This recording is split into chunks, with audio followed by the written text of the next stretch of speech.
ଯେମିତିକି ଆପଣମାନେ ଗତ ଭିଡ଼ିଓ ଦେଖିଥିଲେ ଆମର ପ୍ରୀତିର ଶ୍ରାଦ୍ଧ ପାଇଁ ଘର ସବୁ ଝଡ଼ାଝଡ଼ି ଧୁଆଧୁଇ ଲାଗିଛି। ତ ଆମର ଏବେ ଘର 3ଟା ଯାହା ଧୁଆଧୁଇ ହେଇକି କମ୍ପ୍ଲିଟ୍ ହେଇଯାଇଛି। ଏବେ ଖାଲି ଘର ସଜେଇବାରେ କାମ ଚାଲିଛି। ସେଥିପାଇଁ ମୁଁ ଗୋଟେ ଘର ମାନେ ଗୋଟେ ୱାଲ୍ଟି ମୋର ଖାଲି ଥିଲା, ସେ ୱାଲ୍ଟା ମାନେ କିଛି ଡେକୋରେସନ୍ କରିବା ପାଇଁ ମୁଁ କିଛି ଅର୍ଡ଼ର କରିଥିଲି। ଦେଖନ୍ତୁ ଆପଣମାନଙ୍କୁ ସେୟାର କରୁଛି, ବଢ଼ିଆ ହେଇଛି, ମସ୍ତ ହେଇଛି। ମାନେ 300 କେତେ ବୋଧେ ଏଇଟା। ଆଉ ମୋ ଭଏସ୍ରେ ଇଗ୍ନୋର କରିବା, ମୋତେ ଟିକେ ଥଣ୍ଡା ହେଇଯାଇଛି। ତ ଦେଖନ୍ତୁ 2ଟା ପିସ୍ ଅଛି 300, ସେଇଟା ନାହିଁ। ଆଉ ଯଦି ଲିଙ୍କଟା ମିଳିବ ମାନେ ଆପଣମାନଙ୍କ ସହିତ ସେୟାର କରିଦେବି। ଏଇଟା ୱାଲ୍ ହ୍ୟାଙ୍ଗିଂ ଡେକୋରେସନ୍ ଆଇଟମ୍ଟା ଦେଖନ୍ତୁ ମସ୍ତ ହେଇଛି, ମୋତେ ତ ବହୁତ ବଢ଼ିଆ ଲାଗିଲା। ଯିଏ ମାନେ ନେବାକୁ ଚାହୁଁଛନ୍ତି ମିକ୍ସଚର୍ରୁ ମୁଁ ଅର୍ଡ଼ର କରିଥିଲି, ଆପଣମାନେ ନେଇପାରିବେ। ଦେଖନ୍ତୁ ଏଇ ୱାଲ୍ଟା ଆମର ଖାଲି ଥିଲା, ତ ଡେକୋରେଟ୍ କଲା ପରେ କେମିତି ଦେଖାଯାଉଛି ତ ମୁଁ ଆପଣଙ୍କର ଫାଇନାଲ୍ ଲୁକ୍ଟା ଦେଖାଉଛି। ତ ଦେଖନ୍ତୁ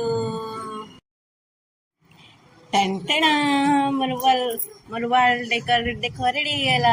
କମେଣ୍ଟ ବକ୍ସରେ କମେଣ୍ଟ କରିବେ କେମିତି ଲାଗୁଛି, ଭଲ ଲାଗୁଛି ନା। ଦେଖନ୍ତୁ ମୋତେ ତ ବହୁତ ବଢ଼ିଆ ଲାଗିଲା। ଫଟୋ ଫ୍ରେମ୍ ସହିତ ସାଇଜ୍ରେ ଟିକେ ଖାଲି ଥିଲା, ସେଥିପାଇଁ ମୁଁ ଏଇଟା ଅର୍ଡ଼ର କରିଥିଲି।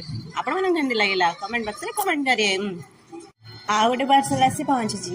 ଆଉ ଏଇଟା ପାର୍ସଲ ଅନବକ୍ସିଂ ନେକ୍ସଟ ଭିଡ଼ିଓରେ କରିବି। ଆପଣମାନେ ଦେଖିବାକୁ ଚାହୁଁଛନ୍ତି ତ ନେକ୍ସଟ ଭିଡ଼ିଓକୁ ଅପେକ୍ଷା ରହୁଛି। ଜୟ ଜଗନ୍ନାଥ। ଭିଡ଼ିଓଟା ଭଲ ଲାଗିଲେ ଲାଇକ୍ ସେୟାର କମେଣ୍ଟ ନିଶ୍ଚିତ କରିବେ ସାଙ୍ଗମାନେ। ରହୁଛି। ଜୟ ଜଗନ୍ନାଥ।